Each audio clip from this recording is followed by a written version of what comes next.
Bueno, queridos patitos, vamos a Corea del Norte y Corea del Sur. ¿Cuál es Corea de buena y Corea la mala? Bueno, pues depende a quién le preguntemos.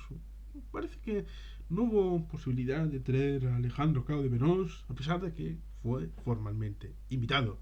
Pero bueno, ciertamente, vamos al asunto, que es que fueron imputados 4 exaltos cargos del principal sindicato de Corea del Sur por espiar para Corea del Norte. Ciertamente, más de un amigo ha podido comentar que en redes sociales, sobre todo en Facebook, que cómo se financia Corea del Norte.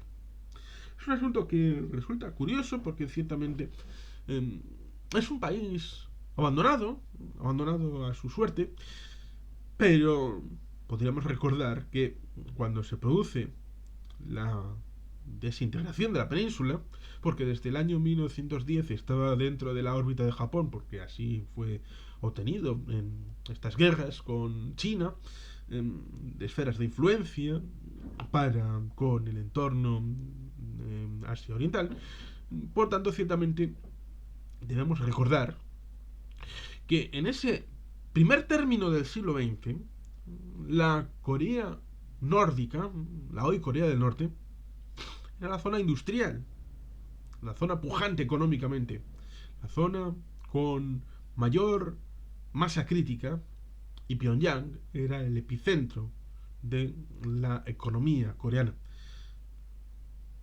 Seúl era una ciudad de tercera, un pueblo, un barrio de algo por ahí, y Corea del Sur era un país agrario, si es que podemos hablar de país retroactivamente. Era una zona rural, bucólico-pastoril. Por tanto, ciertamente estaba clara la división. Quien generaba el PIB, como diría el profesor Oscar Vara, era la zona norte. La zona sur era una zona de suministro agrícola y ganadero. Por tanto, ciertamente, ese pasado debe tenerse en cuenta. ¿Por qué? Pues porque ciertamente el paso del tiempo nos ha llevado a que Corea del Norte, después del año 50-53, cuando se produjo la guerra de invasión del norte hacia el sur para tratar de reunificarla bajo el sistema marxista-leninista Juche de Kim Il-sung, luego vendría Kim Jong-il y Kim Jong-un. Bueno, la dinastía monárquica de los Juche. Abuelo, padre, hijo, tal vez hermana sea la heredera en un futuro, nunca se sabe. Pero ciertamente, ese pasado ha traído factura. Porque el marxismo y el leninismo se vio en Rusia, se vio en China, se vio en Camboya, se vio en Cuba. Es un sistema que no funciona. Luego nos dirán, cuando llegue el socialismo del siglo XXI de Venezuela, esto no se ha aprobado nunca en ningún lugar.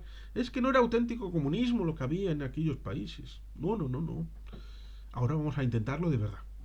Es uno de estos casos rarísimos donde se juzga al sistema por las intenciones y no por sus resultados. Lo cual ciertamente es, como digo, increíble, alucinante, de no entender nada. Porque a otros sistemas se les juzga por los resultados. Por mucho que digan, es que nuestra intención era hacer el bien, lograr el fin del hambre, la paz mundial y todo esto. Ah, pero lo lograste. No lo lograste. Entonces, eres un activo criminal de la humanidad. No puede ser. Por lo tanto, ciertamente, aquí, y esto es importante para luego lo que vamos a comentar, es importante para entender por qué algunos están dispuestos a jugarse la vida, como el matrimonio Rosenberg en 1953, para tratar de mandar el arma nuclear a la Unión Soviética. En el año 1953 es cuando son juzgados y condenados a muerte. O los 5 de Cambridge. Kim Philby, el más conocido tal vez, que eran británicos, pero pasaban información a los soviéticos porque pensaban que la patria del obrero, del proletario mundial, necesitaba una serie de herramientas porque estaba cercada por los occidentales para tratar de debilitarla y destruirla. Una cosa que sigue estando encima de la mesa en el pensamiento ruso, ya sin la Unión Soviética, por lo tanto debe de ser algo que no era propio del ámbito soviético, sino también de los zares, ya fue a los de los Romanov o los putinejos actualmente. Y por tanto, ciertamente, hay que darle una vuelta de tuerca respecto a esa idea. Pero ciertamente, como digo, estos movimientos generan gente que está dispuesta a poner en el frontispicio encima de lo propio, de lo identitario, elementos exógenos, y por eso puede uno encontrarse con espías para potencias extranjeras, a veces justificado por un elemento ideológico, como es este respecto a Corea del Norte, respecto a Corea del Sur. Por eso nos encontramos con que la justicia de Corea del Sur ha imputado a 4 ex altos cargos del principal sindicato del país por utilizar sus actividades como tapadera para realizar labores de espionaje para Corea del Norte. El Tribunal de Distrito de Suwon ha señalado que los 4 acusados de edades comprendidas entre los 48 y los 54 años, tampoco de una edad demasiado avanzada, pertenecían a la Confederación de Sindicatos de Corea, KCTU, y habían estado en comunicación presuntamente con espías norcoreanos. Asimismo, han sido imputados por violar la Ley de Seguridad Nacional de Corea del Sur y formar una organización con el objetivo de controlar el sindicato y fomentar las protestas sobre asuntos políticos fundamentales, siguiendo instrucciones de Pyongyang, según informaciones de la agencia de noticias Yonhap. Ciertamente aquí tendríamos las doctrinas de Gene Sharp, ¿no?, respecto a la desestabilización interna de los países, y otras muchas, como algunos hablarán de las revoluciones de colores, ¿no?, Soros, un montón de variables que algunos meten, pero Gene Sharp es real y las formas de instrucción a través de estos manuales, ya sea de manera particular o colectiva, pues han sufrido una cierta influencia en el mundo, lo mismo que el mini manual de la rebelión urbana de Marighella, aquel brasileiro que escribió aquel texto, tuvieron cierta influencia en los movimientos revolucionarios de los años 60 y 70 en el mundo.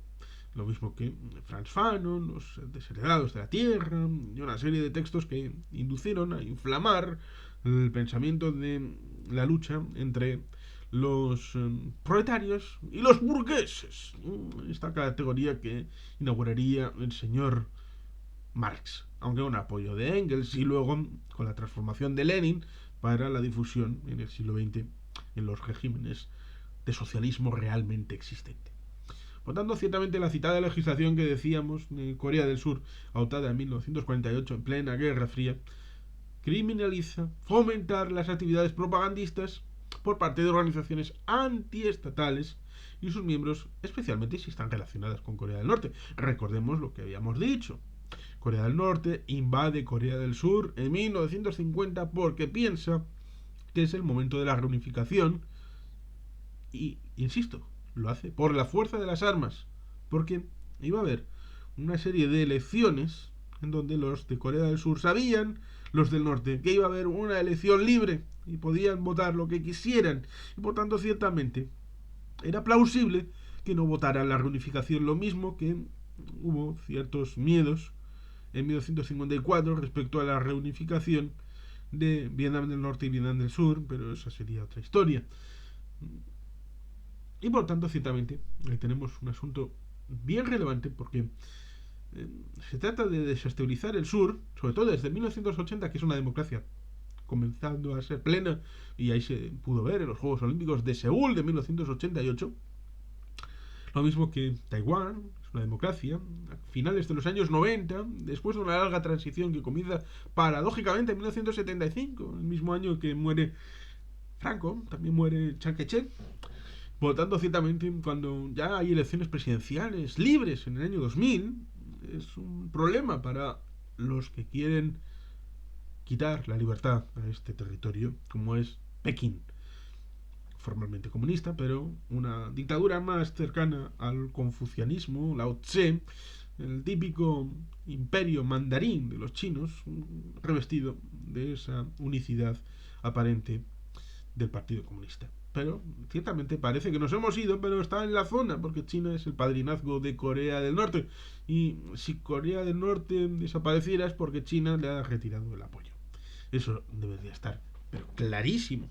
Y por tanto, ciertamente, en este caso, de la desestabilización de Corea del Sur, uno de los imputados, especialmente, ha sido acusado además de contar con 3 agentes norcoreanos en Camboya. Es decir, la relación entre redes de diversos países, en Camboya en septiembre de 2017, y de haberse reunido con un cuarto agente un año después para recibir instrucciones. Evidentemente es más fácil hacer este camino en terceros países, como es reunirse en Camboya y después retornar a Corea del Sur. Por lo tanto, ciertamente ahí está parte del asunto y del intríngulis, porque también Corea del Norte ha secuestrado no solamente ciudadanos de Corea del Sur, sino también japoneses. Está la historia, que ciertamente podría ser bilateral, porque Japón también tenía una serie de coreanos derivados de esa situación especial de comienzos del siglo XX, en donde, bueno, pues Corea técnicamente era parte de Japón, pero en 1923 hubo aquel terremoto, el famoso terremoto de Tokio de 1923, en donde algunos magufos acabaron echando la culpa del terremoto a los coreanos y por tanto estaban en un limbo y siguen estando en un limbo estos coreanos en Japón. Y por lo tanto, ciertamente, nadie es completamente inocente de estas situaciones. Y por lo tanto, ciertamente, como digo, ahí tenemos un asunto del que tirar bien rico, porque hay que poner el foco en las dos cosas, en el ámbito de los japoneses secuestrados por Corea del Norte y también en los japoneses que no permiten ser ciudadanos plenos a los coreanos que viven en Japón. Pero bueno, ciertamente era simplemente como un ejemplo respecto a hacer actividades fuera del ámbito delimitado, porque hay una frontera física entre Corea del Norte y Corea del Sur que es de extrañamiento, porque hay una zona bien saturada de minas. Por lo tanto, ciertamente sería complicado sin la participación de terceros países, en este caso Camboya. Los investigadores apuntan a que habría recibido instrucciones desde finales de 2018 en al menos 102 ocasiones. 102 ocasiones. Y que habría logrado reunir información relacionada con las elecciones sindicales, así como fotografías de una base militar estadounidense en Pyeongtaek. Y por tanto, ciertamente, un asunto bien duro de ser asumido. Todos ellos, evidentemente, han negado los cargos presentados y han rechazado hablar en el marco de las investigaciones. Es un asunto bien interesante porque en otros ámbitos tenemos esa realidad en donde cuando te han pillado por el carrito del helado dices, yo no reconozco la autoridad de este tribunal. Pero cuando a continuación puedes decir tal vez que no aceptaré ningún juicio que no sea la solución, que yo he visto en alguna pegatina en algún lugar, pero no dicho en castellano sino en otro idioma, pues en parte estás asumiendo la autoridad de ese tribunal, sobre todo cuando ejerces tu acto criminal en un país distinto al que tú reivindicas. Pero bueno, ciertamente ahí tenemos un asunto complicado, complejo, pero debería de ser sencillo de entender, como es el ámbito de la relación patria e ideología. Y es evidente, cuando tú piensas, y me refiero a estos sindicalistas acusados de trabajar para el norte, tu país no es lo que tú quieres, no tiene un sistema político de tu agrado y las políticas que hace tu país no son de tu agrado. Puedes hacer por lo menos dos vías. Vamos a hacer una distinción en dos vías. Una es participar en el ámbito sindical partidista en las elecciones, en el ámbito de las legislativas, tratar de buscar acceder al Ejecutivo, tratar de cambiar esas políticas y de hacer evolucionar el país en la dirección que tú consideras oportuna. Esa es una vía. Es la más complicada porque para eso debes de convencer a tus conciudadanos aunque sea una vez, porque ahí tenemos la situación de los totalitarios que participan en las elecciones democráticas, como es el asunto de que queremos tu voto una vez para toda la vida. Que eso es lo que dijeron en Argelia en 1991-92. En la segunda vuelta no se hizo, pero la primera sí. Un voto, y después ya no habrá que votar nunca más. Aunque sea por esa vía, que es la que, por ejemplo, acabó utilizando un señor del bigotito en 1933, aunque primero le regalaron el poder y luego acabó haciendo eso en las elecciones que se hicieron al de 2 meses, pues ciertamente tenemos esa situación en donde hay que convencer con argumentos. Y a veces es difícil convencer porque, por ejemplo, se ha puesto el prisma en algunas redes sociales respecto al Partido Comunista de Finlandia. Vale. O al de Suecia era. Era el Partido Comunista de Suecia. Un Partido Comunista en Suecia que decía hay que salir de la OTAN, no, ni siquiera participar, salir de la Unión Europea. Vale, usted tiene 1000 votos. Es decir, ese discurso que se amplifica en redes sociales diciendo miren lo que dicen estos suecos, tienen 1000 puñeteros y honrados votos. Por tanto, ciertamente, si esta gente no ha conseguido convencer a nadie, parece quedarse en la otra oportunidad, que es tratar de vincularse con otro régimen extranjero para tratar de condicionar a tu país y así forzar la situación. Problema, pues que evidentemente ese otro país tiene intereses geopolíticos y geoestratégicos que socavan la independencia y soberanía de tu país, lo cual no se quiere ver por unas orejeras ideológicas. Y esas orejeras ideológicas es la que lleva a Kim Philby y a los 5 de Cambridge a decir: para tener un régimen izquierdoso de verdad en el Reino Unido, lo necesario es darle herramientas a la Unión Soviética para que debilite al régimen burgués de Londres y así poder establecer luego, a continuación, un régimen comunista en las Islas Británicas. Porque el laborismo de Ramsay MacDonald no fue capaz de hacer una transformación en los años 20. Es más, pactó con esta chusma de los liberales y los conservadores para mantener durante unos meses el gobierno. Participó en el sistema. El laborismo, que está ligado a las trade unions. ¿Cómo puede ser? ¡Qué vergüenza!